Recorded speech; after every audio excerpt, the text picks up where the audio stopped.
ધોરણ 7 માં ભણું છું. મારા પપ્પા મને નાનપણથી દૂધ જમાડતા હતા, પણ મારા મમ્મીએ મને નાનપણથી દૂધ આપે અને કે પતલી છું, ઘી ખા, દૂધ ખા, પણ મારા પપ્પા કે એ બધું ના ખવાય, કફ થઈ જાય. જ્યારનું મેં છોડ્યું છે ત્યારનું મને શરદી કફ કશું જ નહીં.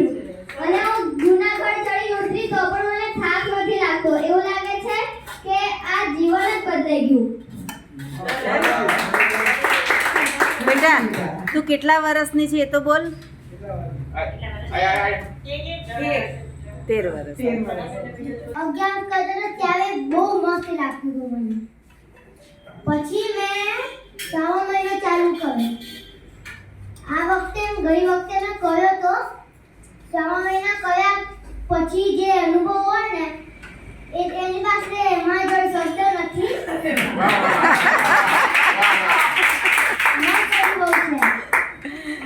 પછી શ્રાવણ મહિનો કર્યો મને મજા આવે છે. 3 મહિના કરવાની ઉપવાસ કહું, 11 કહું, બધું કહું. બેટા 15 દિવસ તો એકટાણું પણ નતું કર્યું.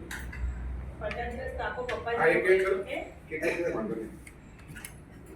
15 દિવસ તો એકટાણું બી નતું કર્યું. શું ખાધું તું બેટા?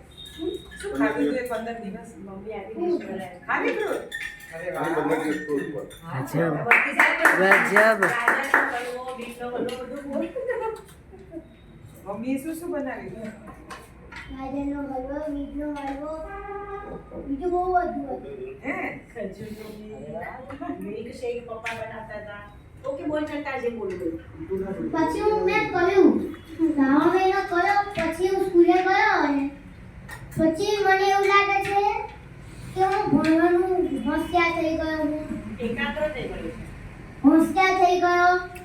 પછી હું રમતગમતમાં એટલે મારો એના તમને મેડલ ભેગા વધી ગયું. એનર્જી આવી ગઈ વધારે. રમતગમતમાં બહુ એનર્જી આવી ગઈ.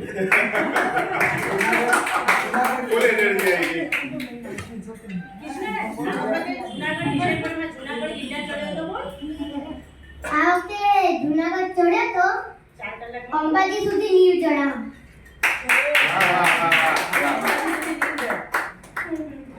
જુનાગઢ ચડ્યો, છેક ઉપર ગયો અને પાછો ઉતર્યો. આ તો બધી રમત જ હતી ખાલી.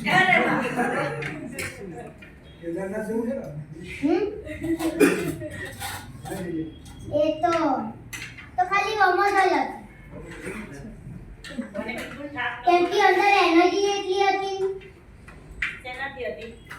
ઊંચી હતી, નીચડાતી હતી અને થાક નામની વસ્તુ મારા મનમાં જ નથી.